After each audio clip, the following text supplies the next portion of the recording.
ஒத்தருவாதாரேன் யா உன்னப்பு தட்டுந்தாரேன். அது அப்படி இல்லை, 1000 ரூபாதாரான் அரிசியும் பருப்பும் தாரான். அத்தை அத்தை ஒன்று என் அத்தை மகளை வாடி நம்ம ஓட்டு போட்டு வருவோம்.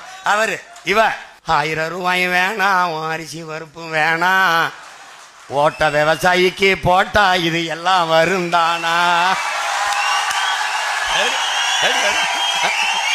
ஏன் கொலுசு முக்குத்தி தாரான், குடிக்க குவாட்டுந்தாரான், கூட கொஞ்சம் வாடி நம்ம ஓட்டு போட்டு வருவோம்.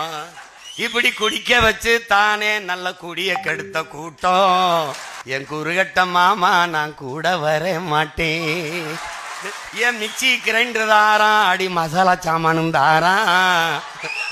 மாமன் பொண்ணை வாடி நம்ம ஓட்டு போட்டு வருவோம். இவ ஓ மிக்சி கிரைண்டர் வேணாம், மசாலா பொருளும் வேணாம், அந்த மனங்கட்ட மச்சான் நான் மாத்தி போட மாட்டேன். விவசாயிக்கு தான் போடலாம்.